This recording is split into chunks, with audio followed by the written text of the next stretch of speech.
আমন্ত্রণ সবাইকে। গল্পস্বল্পে আজ পড়ছি রবীন্দ্রনাথ ঠাকুরের লেখা ছোট গল্প শাস্তি। দুঃখীরাম রুই এবং ছিদাম রুই দুই ভাই সকালে যখন দা হাতে লইয়া জন খাটিতে বাহির হইল, তখন তাহাদের দুই স্ত্রীর মধ্যে বকাবকি চেঁচামেচি চলিতেছে। কিন্তু প্রকৃতির অন্যান্য নানাবিধ নিত্য কলরবের ন্যায় এই কলহ কোলাহল পাড়াশুদ্ধ লোকের অভ্যাস হইয়া গেছে। তীব্র কণ্ঠস্বর শুনিবা মাত্র লোকে পরস্পরকে বলে, ওই রে বাঁধিয়া গিয়াছে। অর্থাৎ যেমনটি আশা করা যায় ঠিক তেমনইটি ঘটিয়াছে। আজও স্বভাবের নিয়মের কোনরূপ ব্যত্যয় হয় নাই। প্রভাতে পূর্ব দিকে সূর্য উঠিলে যেমন কেহ তাহার কারণ জিজ্ঞাসা করে না, তেমনি এই কুড়িদের বাড়িতে দুই জায়ের মধ্যে যখন একটা হৈ হৈ পড়িয়া যায়, তখন তাহার কারণ নির্ণয়ের জন্য কাহারও কোনরূপ কৌতূহলের উদ্রেক হয় না। অবশ্য এই কোন্দল আন্দোলন প্রতিবেশীদের অপেক্ষা দুই স্বামীকে বেশি স্পর্শ করিত সন্দেহ নাই, কিন্তু সেটা তাহারা কোনরূপ অসুবিধার মধ্যে গণ্য করিত না। তাহারা দুই ভাই যেন দীর্ঘ সংসার পথ এক্কা গাড়িতে করিয়া চলিয়াছে। দুই দিকের দুই স্প্রিংবিহীন চাকার অবিশ্রাম ছড়ছড় খড়খড় শব্দটাকে জীবন রথযাত্রার একটা বিধিবিহিত নিয়মের মধ্যেই ধরিয়া লইয়াছে। বরঞ্চ ঘরে যেদিন কোনো শব্দমাত্র নাই, সমস্ত থমথম ছমছম করিতেছে, সেদিন একটা আসন্ন অনৈসর্গিক উপদ্রবের আশঙ্কা জন্মিত।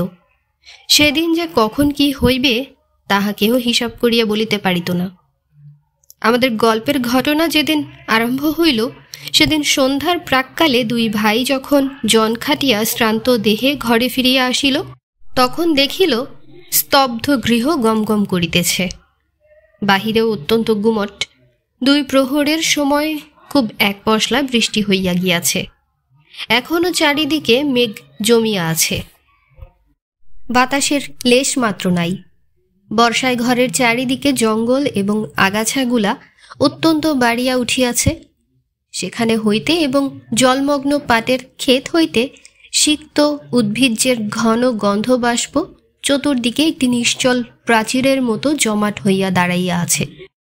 গোয়ালের পশ্চাৎবর্তী ডোবার মধ্য হইতে ভেগ ডাকিতেছে এবং ঝিল্লি রবে সন্ধ্যার নিস্তব্ধ আকাশ একেবারে পরিপূর্ণ। অদূরে বর্ষার পদ্মা নবমেঘচ্ছায়ায় বড় স্থির ভয়ঙ্কর ভাব ধারণ করিয়া চলিয়াছে। শস্যক্ষেত্রের অধিকাংশই ভাঙিয়া লোকালয়ের কাছাকাছি আসিয়া পড়িয়াছে। এমনকি ভাঙনের ধারে দুই চারিটা আম কাঁঠাল গাছের শিকড় বাহির হইয়া দেখা দিয়াছে, যেন তাহাদের নিরুপায় মুষ্টির প্রসারিত অঙ্গুলিগুলি শূন্যে একটা কিছু অন্তিম অবলম্বন আঁকড়িয়া ধরিবার চেষ্টা করিতেছে। দুঃখীরাম এবং ছিদাম সেদিন জমিদারের কাছারি ঘরে কাজ করিতে গিয়াছিল। ওপারের চরে জলি ধান পাকিয়াছে। বর্ষায় চর ভাসিয়া যাইবার পূর্বেই ধান কাটিয়া লইবার জন্য দেশের দরিদ্র লোক মাত্রই কেহ বা নিজের ক্ষেতে, কেহ বা পাট খাটিতে নিযুক্ত হইয়াছে। কেবল কাছারি হইতে পেয়াদা আসিয়া এই দুই ভাইকে জবরদস্তি করিয়া ধরিয়া লইয়া গেল। কাছারি ঘরে চাল ভেদ করিয়া স্থানে স্থানে জল পড়িতেছিল, তাহাই সারিয়া দিতে এবং গোটা কতক ঝাঁপ নির্মাণ করিতে তাহারা সমস্ত দিন খাটিয়াছে। বাড়িতে আসিতে পারে নাই। কাছারি হইতেই কিঞ্চিত জলপান খাইয়াছে। মধ্যে মধ্যে বৃষ্টিতেও ভিজিতে হইয়াছে। উচিত মতো পাওনা মজুরি পায় নাই এবং তাহার পরিবর্তে যে সকল অন্যায় কটু কথা শুনিতে হইয়াছে, সে তাহাদের পাওনার অনেক অতিরিক্ত। পথের কাদা এবং জল ভাঙিয়া সন্ধ্যাবেলায় বাড়ি ফিরিয়া আসিয়া দুই ভাই দেখিল ছোট যা চন্দরা ভূমিতে অঞ্চল পাতিয়া চুপ করিয়া পড়িয়া আছে। আজিকার এই মেঘলা দিনের মতো সেও মধ্যাহ্নে প্রচুর অশ্রুবর্ষণপূর্বক সায়াহ্নের কাছাকাছি ক্ষান্ত দিয়া অত্যন্ত গুমট করিয়া আছে। আর বড় যা রাধা মুখটা মস্ত করিয়া দাওয়ায় বসিয়াছিল। তাহার 1.5 বৎসরের ছোট্ট ছেলেটি কাঁদিতেছিল।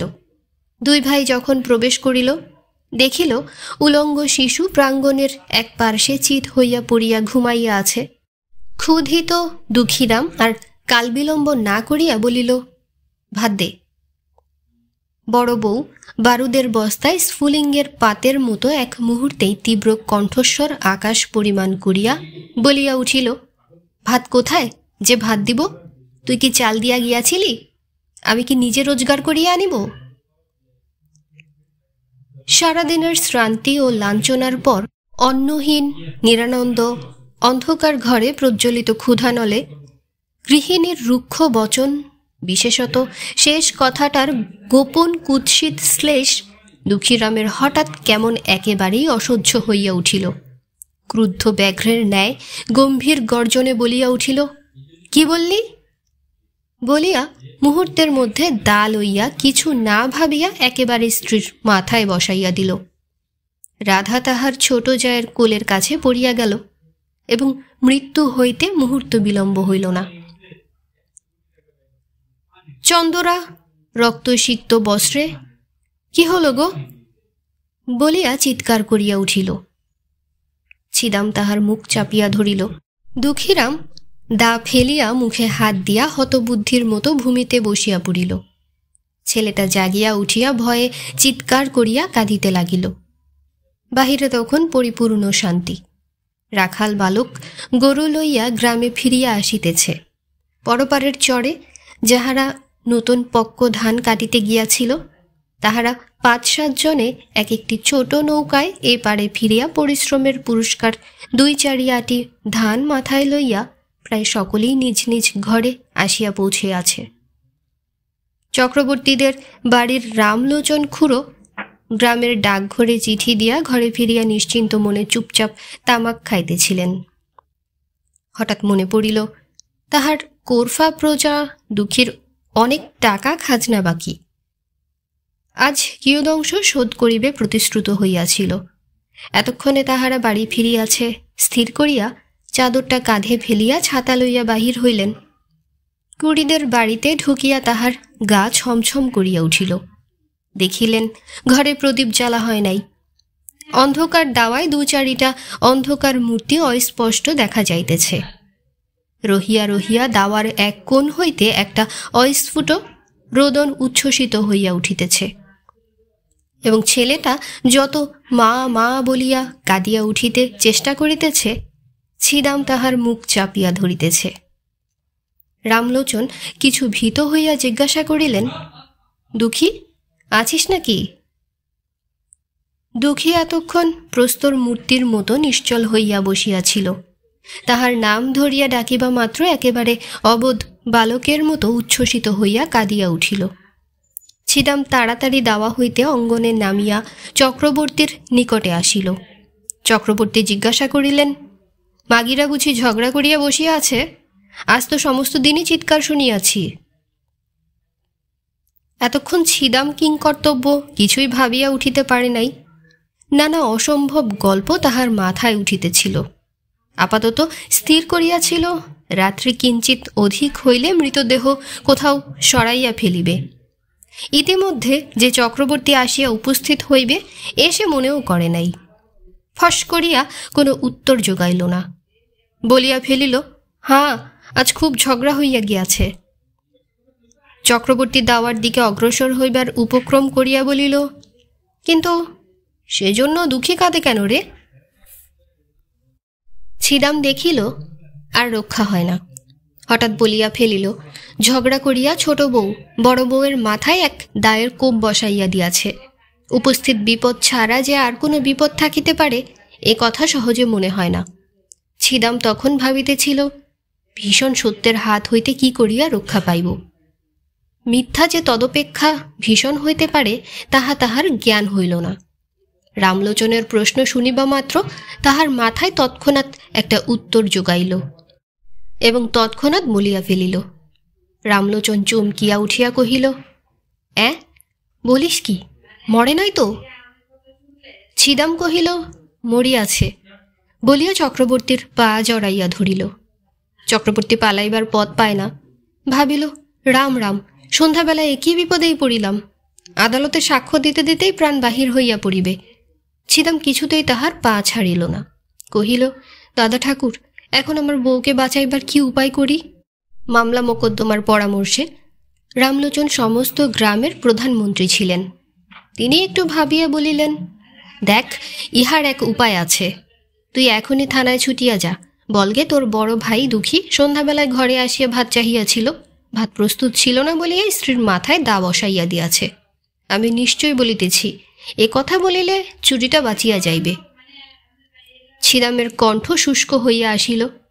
উঠিয়া কহিল, ঠাকুর, বউ গেলে বউ পাইব, কিন্তু আমার ভাই ফাঁসি গেলে আর তো ভাই পাইব না।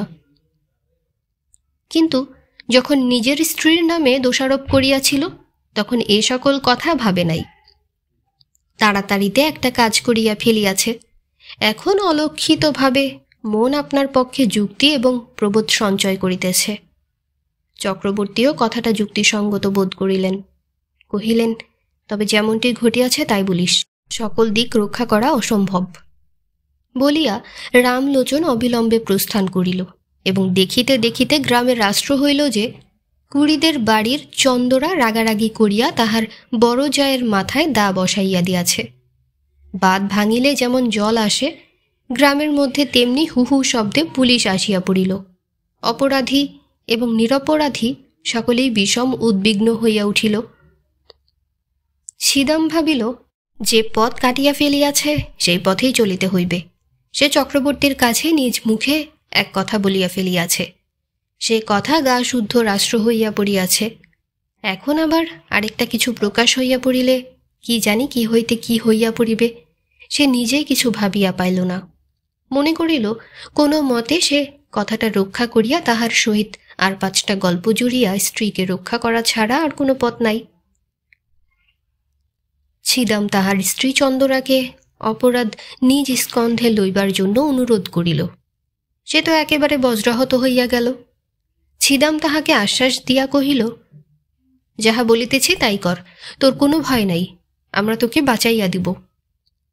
আশ্বাস দিল বটে, কিন্তু গলা শুকাইল, মুখ পাংশুবর্ণ হইয়া গেল।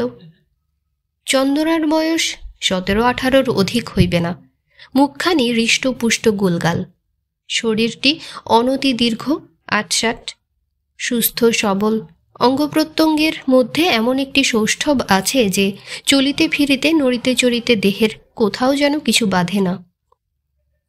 একখানি নূতন তৈরি নৌকার মতো, বেশ ছোট এবং সুডল, অত্যন্ত সহজে সরে এবং তাহার কোথাও কোনো গ্রন্থি শিথিল হইয়া যায় নাই।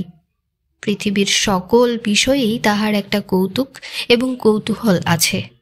পাড়ায় গল্প করিতে যাইতে ভালোবাসে এবং কুম্ভকক্ষে ঘাটে যাইতে আসিতে 2 অঙ্গুলি দিয়া ঘোমটা ঈষৎ ফাঁক করিয়া উজ্জ্বল চঞ্চল ঘন কৃষ্ণ চোখ দুটি দিয়া পথের মধ্যে দর্শনযোগ্য যাহা কিছু সমস্ত দেখিয়া লয়। বড় বউ ছিল ঠিক তাহার উল্টা, অত্যন্ত এলোমেলো, ঢিলে ঢালা, অগোছালো। মাথার কাপড়, কুলের শিশু, ঘরকন্যার কাজ কিছুই সে সামলাইতে পারিত না। হাতে বিশেষ একটা কিছু কাজও নাই, অথচ কোনো কালে যেন সে অবসর করিয়া উঠিতে পারে না। ছোট যা তাহাকে অধিক কিছু কথা বলিত না, মৃদুস্বরে 2-1টা তীক্ষ্ণ দংশন করিত, আর সে হাউ হাউ দাউ দাউ করিয়া রাগিয়া মাগিয়া বকিয়া ঝুঁকিয়া সারা হইত এবং পাড়া শুদ্ধ অস্থির করিয়া তুলিত। এই 2 জুড়ি স্বামী স্ত্রীর মধ্যেও স্বভাবের একটা আশ্চর্য ঐক্য ছিল। দুঃখীরাম মানুষটা কিছু বৃহদায়তনের, হাড়গুলো খুব চওড়া, নাসিকা খর্ব, 2টি চক্ষু এই দৃশ্যমান সংসারকে যেন ভালো করিয়া বুঝে না, অথচ ইহাকে কোনরূপ প্রশ্নও করিতে চায় না। এমন নিরীহ অথচ ভীষণ, এমন সবল, অচল, নিরুপায় মানুষ অতি দুর্লভ। আর ছিদামকে একখানি চকচকে কালো পাথরে কে যেন বহু যত্নে খুদিয়া গড়িয়া তুলিয়াছে, লেশ মাত্র বাহুল্য বর্জিত এবং কোথাও যেন কিছু টোল খায় নাই। প্রত্যেক অঙ্গটি বলের সহিত, নৈপুণ্যের সহিত মিশিয়া অত্যন্ত সম্পূর্ণতা লাভ করিয়াছে। নদীর উচ্চ পার হইতে লাফাইয়া পড়ুক, লগি দিয়া নৌকা ঠেলুক, বাঁশগাছে চড়িয়া বাছিয়া বাছিয়া কঞ্চি কাটিয়া আনুক, সকল কাজেই তাহার একটি পরিমিত, পরিপাট্য, একটি অবলীলাকৃত শোভা প্রকাশ পায়। বড় বড় কালো চুল তেল দিয়া কপাল হইতে যত্নে আছড়াইয়া তুলিয়া কাঁধে আনিয়া ফেলিয়াছে। বেশভূষা সাজসজ্জায় বিলক্ষণ একটু যত্ন আছে। অপরাপর গ্রামবধূদিগের সৌন্দর্যের প্রতি যদিও তাহার উদাসীন দৃষ্টি ছিল না, এবং তাহাদের চক্ষে আপনাকে মনোরম করিয়া তুলিবার ইচ্ছা তাহার যথেষ্ট ছিল, তবুও ছিদাম তাহার যুবতী স্ত্রীকে একটু বিশেষ ভালোবাসিত। উভয়ে ঝগড়াও হইত, ভাবও হইত, কেহ কাহাকেও পরাস্ত করিতে পারিত না। আর একটি কারণে উভয়ের মধ্যে বন্ধন ছিল কিছু সুদৃঢ়।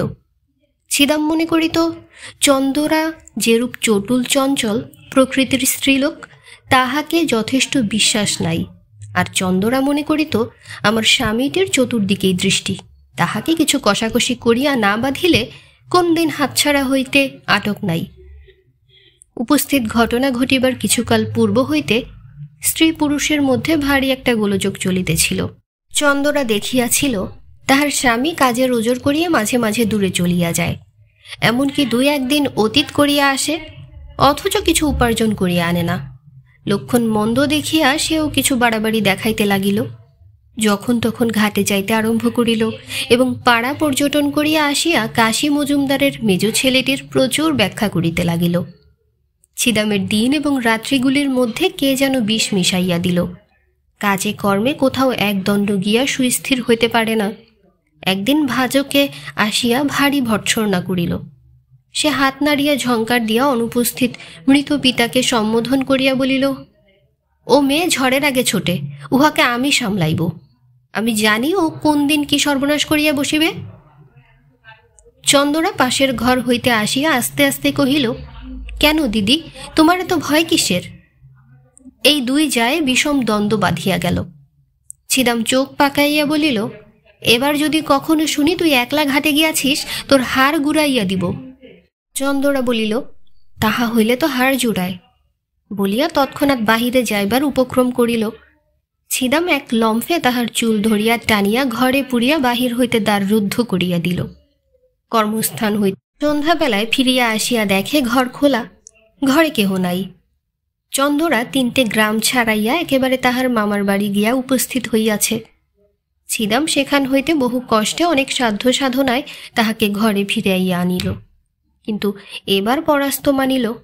দেখিল এক অঞ্জলি পারদকে মুষ্টির মধ্যে শক্ত করিয়া ধরা যেমন দুঃসাধ্য, এই মুষ্টিমেয় স্ত্রীটুকুকেও কঠিন করিয়া ধরিয়া রাখা তেমনি অসম্ভব। ও যেন 10 আঙ্গুলের ফাঁক দিয়া বাহির হইয়া পড়ে। আর কোনো জবরদস্তি করিল না, কিন্তু বড় অশান্তিতে বাস করিতে লাগিল। তাহার এই চঞ্চলা যুবতী স্ত্রীর প্রতি সদাশঙ্কিত ভালোবাসা উগ্র একটা বেদনার মতো বিষম টনটনে হইয়া উঠিল। এমনকি একবার মনে হইত, এ যদি মরিয়া যায় তবে আমি নিশ্চিন্ত হইয়া একটুখানি শান্তি লাভ করিতে পারি। মানুষের উপরে মানুষের যতটা ঈর্ষা হয়, জমের উপরে এতটা নহে। এমন সময়ে ঘরে সেই বিপদ ঘটিল। চন্দরাকে যখন তাহার স্বামী খুন স্বীকার করিয়া লইতে কহিল, সে স্তম্ভিত হইয়া চাহিয়া রহিল। তাহার কালো 2টি চক্ষু কালো অগ্নির ন্যায় নীরবে তাহার স্বামীকে দগ্ধ করিতে লাগিল। তাহার সমস্ত শরীর মন যেন ক্রমেই সংকুচিত হইয়া স্বামী রাক্ষসের হাত হইতে বাহির হইয়া আসিবার চেষ্টা করিতে লাগিল। তাহার সমস্ত অন্তরাত্মা একান্ত বিমুখ হইয়া দাঁড়াইল। ছিদাম আশ্বাস দিল, তোমার কিছু ভয় নাই বলিয়া পুলিশের কাছে ম্যাজিস্ট্রেটের কাছে কি বলিতে হইবে বারবার শিখাইয়া দিল। চন্দরা সে সমস্ত কাহিনী দীর্ঘ কিছুই শুনিল না, কাঠের মূর্তি হইয়া বসিয়া রহিল। সমস্ত কাজেই ছিদামের উপর দুঃখীরামের একমাত্র নির্ভর। ছিদাম যখন চন্দরার উপর দোষারোপ করিতে বলিল, দুঃখী বলিল, তাহা হইলে বৌমার কি হইবে? ছিদাম কহিল, উহাকে আমি বাঁচাইয়া দিব। বৃহৎকায় দুঃখীরাম নিশ্চিন্ত হইল। ছিদাম তাহার স্ত্রীকে শিখাইয়া দিয়াছিল যে, তুই বলিস বড় যা আমাকে বটি লইয়া মারিতে আসিয়াছিল, আমি তাহাকে দা লইয়া ঠেকাইতে গিয়া হঠাৎ কেমন করিয়া লাগিয়া গিয়াছে। এ সমস্তই রামলোচনের রচিত। ইহার অনুকূলে যে যে অলঙ্কার এবং প্রমাণ প্রয়োগের আবশ্যক তাহাও সে বিস্তারিতভাবে ছিদামকে শিখাইয়াছিল। পুলিশ আসিয়া তদন্ত করিতে লাগিল। চন্দরাই যে তাহার বড়জাকে খুন করিয়াছে, গ্রামের সকল লোকের মনে এই বিশ্বাস বদ্ধমূল হইয়া গিয়াছে। সকল সাক্ষীর দ্বারাই সেই রূপ প্রমাণ হইল। পুলিশ যখন চন্দরাকে প্রশ্ন করিল, চন্দরা কহিল, হ্যাঁ, আমি খুন করিয়াছি। কেন খুন করিয়াছ? আমি তাহাকে দেখিতে পারিতাম না। কোনো বৎসা হইয়াছিল? না। সে তোমাকে প্রথমে মারিতে আসিয়াছিল? না। তোমার প্রতি কোনো অত্যাচার করিয়াছিল? না। এইরূপ উত্তর শুনিয়া সকলে অবাক হইয়া গেল। ছিদাম তো একেবারে অস্থির হইয়া উঠিল। কহিল, উনি ঠিক কথা বলিতেছেন না। বড় বউ প্রথমে। দারোগা খুব এক তাড়া দিয়া তাহাকে থামাইয়া দিল। অবশেষে তাহাকে বিধিমতে জেরা করিয়া বারবার সেই একই উত্তর পাইল। বড় বউয়ের দিক হইতে কোনরূপ আক্রমণ চন্দরা কিছুতেই স্বীকার করিল না। এমন একগুয়ে মেয়েও তো দেখা যায় না। একেবারে প্রাণপণে ফাঁসি কাষ্ঠের দিকে ঝুঁকিয়াছে। কিছুতেই তাহাকে টানিয়া রাখা যায় না। এ কি নিদারুণ অভিমান! চন্দরা মনে মনে স্বামীকে বলিতেছে, আমি তোমাকে ছাড়িয়া আমার এই নবযৌবন লইয়া ফাঁসি কাঠকে বরণ করিলাম। আমার ইহজন্মের শেষ বন্ধন তাহার সহিত। বন্দিনী হইয়া চন্দরা একটি নিরীহ ক্ষুদ্র চঞ্চল কৌতুকপ্রিয় গ্রামবধূ চিরপরিচিত গ্রামের পথ দিয়া, রথতলা দিয়া, হাটের মধ্য দিয়া, ঘাটের প্রান্ত দিয়া, মজুমদারদের বাড়ির সম্মুখ দিয়া, পোস্ট অফিস এবং স্কুল ঘরের পার্শ্ব দিয়া, সমস্ত পরিচিত লোকের চক্ষের উপর দিয়া কলঙ্কের ছাপ লইয়া চিরকালের মতো গৃহ ছাড়িয়া চলিয়া গেল। একপাল ছেলে পিছন পিছন চলিল এবং গ্রামের মেয়েরা তাহার সই সাঙ্গাতরা কেহ ঘোমটার ফাঁক দিয়া, কেহ দ্বারের প্রান্ত হইতে, কেহ বা গাছের আড়ালে দাঁড়াইয়া পুলিশ চালিত চন্দরাকে দেখিয়া লজ্জায় ঘৃণায় ভয়ে কণ্টকিত হইয়া উঠিল। ডেপুটি ম্যাজিস্ট্রেটের কাছেও চন্দরা দোষ স্বীকার করিল এবং খুনের সময় বড় বউ যে তাহার প্রতি কোনরূপ অত্যাচার করিয়াছিল তাহা প্রকাশ হইল না। কিন্তু সেদিন ছিদাম সাক্ষ্যস্থলে আসিয়াই একেবারে কাঁদিয়া জোর হস্তে কহিল, দোহাই হুজুর, আমার স্ত্রীর কোনো দোষ নাই। হাকিম ধমক দিয়া তাহার উচ্ছ্বাস নিবারণ করিয়া তাহাকে প্রশ্ন করিতে লাগিলেন। সে একে একে সত্য ঘটনা প্রকাশ করিল। হাকিম তাহার কথা বিশ্বাস করিলেন না, কারণ প্রধান বিশ্বস্ত ভদ্র সাক্ষী রামলোচন কহিল, খুনের অনতিবিলম্বেই আমি ঘটনাস্থলে উপস্থিত হইয়াছিলাম। সাক্ষী ছিদাম আমার নিকট সমস্ত স্বীকার করিয়া আমার পা জড়াইয়া ধরিয়া কহিল, বউকে কি করিয়া উদ্ধার করিব, আমাকে যুক্তি দিন। আমি ভালো মন্দ কিছুই বলিলাম না। সাক্ষী আমাকে বলিল, আমি যদি বলি আমার বড় ভাই ভাত চাহিয়া ভাত পায় নাই বলিয়া রাগের মাথায় স্ত্রীকে মারিয়াছে, তাহা হইলে সে কি রক্ষা পাইবে? আমি কহিলাম, খবরদার হারামজাদা, আদালতে একবর্ণ মিথ্যা বলিস না, এত বড় মহাপাপ আর নাই, ইত্যাদি। রামলোচন প্রথমে চন্দরাকে রক্ষা করিবার উদ্দেশ্যে অনেকগুলা গল্প বানাইয়া তুলিয়াছিল, কিন্তু যখন দেখিল চন্দরা নিজে বাকিয়া দাঁড়াইয়াছে, তখন ভাবিল, ওরে বাপরে, শেষকালে কি মিথ্যা সাক্ষ্যের দায়ে পড়িব। যেটুকু জানি সেটুকু বলা ভালো, এই মনে করিয়া রামলোচন যাহা জানে তাহাই বলিল, বরঞ্চ তাহার চেয়েও কিছু বেশি বলিতে ছাড়িল না। ডেপুটি ম্যাজিস্ট্রেট স্টেশনে চালান দিলেন। ইতিমধ্যে চাষবাস, হাট বাজার, হাসি কান্না, পৃথিবীর সমস্ত কাজ চলিতে লাগিল এবং পূর্ববৎসরের মতো নবীন ধান্যক্ষেত্রে শ্রাবণের অবিরল বৃষ্টিধারা বর্ষিত হইতে লাগিল। পুলিশ, আসামি এবং সাক্ষী লইয়া আদালতে হাজির। সম্মুখবর্তী মুন্সেফের কোর্টে বিস্তর লোক নিজ নিজ মোকদ্দমার অপেক্ষায় বসিয়া আছে। রন্ধনশালার পশ্চাৎবর্তী একটি ডোবার অংশ বিভাগ লইয়া কলিকাতা হইতে এক উকিল আসিয়াছে এবং তদুপলক্ষে বাদীর পক্ষে ৩৯ জন সাক্ষী উপস্থিত আছে। কত শত লোক আপন আপন কড়াগণ্ডা হিসাবের চুলচেরা মীমাংসা করিবার জন্য ব্যগ্র হইয়া আসিয়াছে। জগতে আপাতত তদপেক্ষা গুরুতর আর কিছুই উপস্থিত নাই, এইরূপ তাহাদের ধারণা। ছিদাম বাতায়ন হইতে এই অত্যন্ত ব্যস্ত সমস্ত প্রতিদিনের পৃথিবীর দিকে একদৃষ্টে চাহিয়া আছে। সমস্তই স্বপ্নের মতো বোধ হইতেছে। কম্পাউন্ডের বৃহৎ বটগাছ হইতে একটি কোকিল ডাকিতেছে। তাহাদের কোনরূপ আইন আদালত নাই। চন্দরা জজের কাছে কহিল, ওগো সাহেব, এক কথা আর বারবার কতবার করিয়া বলিব? জজ সাহেব তাহাকে বুঝাইয়া বলিলেন, তুমি যে অপরাধ স্বীকার করিতেছ তাহার শাস্তি কি জানো? চন্দরা কহিল, না। জজ সাহেব কহিলেন, তাহার শাস্তি ফাঁসি। চন্দরা কহিল, ওগো, তোমার পায়ে পড়ি, তাই দাও না সাহেব। তোমাদের যাহা খুশি করো, আমার তো আর সহ্য হয় না। যখন ছিদামকে আদালতে উপস্থিত করিল, চন্দরা মুখ ফিরাইল। জজ কহিলেন, সাক্ষীর দিকে চাহিয়া বলো, এ তোমার কে হয়? চন্দরা দুই হাতে মুখ ঢাকিয়া কহিল, ও আমার স্বামী হয়। প্রশ্ন হইল, ও তোমাকে ভালোবাসে না? উত্তর, ও ভারী ভালোবাসে। প্রশ্ন, তুমি উহাকে ভালোবাসো না? উত্তর, খুব ভালোবাসি। ছিদামকে যখন প্রশ্ন হইল, ছিদাম কহিল, আমি খুন করিয়াছি। প্রশ্ন, কেন? ছিদাম, ভাত চাহিয়াছিলাম, বড় বউ ভাত দেয় নাই। দুঃখীরাম সাক্ষ্য দিতে আসিয়া মূর্ছিত হইয়া পড়িল। মূর্ছাভঙ্গের পর উত্তর করিল, সাহেব, খুন আমি করিয়াছি। কেন? ভাত চাহিয়াছিলাম, ভাত দেয় নাই। বিস্তর জেরা করিয়া এবং অন্যান্য সাক্ষ্য শুনিয়া জজ সাহেব স্পষ্ট বুঝিতে পারিলেন, ঘরের স্ত্রীলোককে ফাঁসির অপমান হইতে বাঁচাইবার জন্য ইহারা দুই ভাই অপরাধ স্বীকার করিতেছে। কিন্তু চন্দরা পুলিশ হইতে সেশন আদালত পর্যন্ত বারবার এক কথা বলিয়া আসিতেছে। তাহার কথার তিলমাত্র নড়চড় হয় নাই। দুইজন উকিল স্বেচ্ছা প্রবৃত্ত হইয়া তাহাকে প্রাণদণ্ড হইতে রক্ষা করিবার জন্য বিস্তর চেষ্টা করিয়াছে, কিন্তু অবশেষে তাহার নিকট পরাস্ত মানিয়াছে।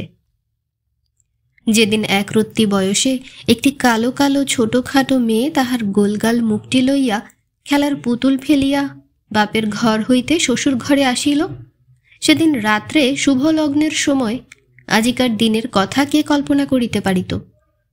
তাহার বাপ মরিবার সময় এই বলিয়া নিশ্চিন্ত হইয়াছিল যে, যাহা হোক, আমার মেয়েটির একটি সদ্গতি করিয়া গেলাম। জেলখানায় ফাঁসির পূর্বে দয়ালু সিভিল সার্জন চন্দরাকে জিজ্ঞাসা করিল, কাহাকেও দেখিতে ইচ্ছা করো? চন্দরা কহিল, একবার আমার মাকে দেখিতে চাই। ডাক্তার কহিল, তোমার স্বামী তোমাকে দেখিতে চায়, তাহাকে কি ডাকিয়া আনিব? চন্দরা কহিল, মরণ। এখানেই শেষ হল রবীন্দ্রনাথ ঠাকুরের ছোট গল্প শাস্তি। আজ এ পর্যন্তই।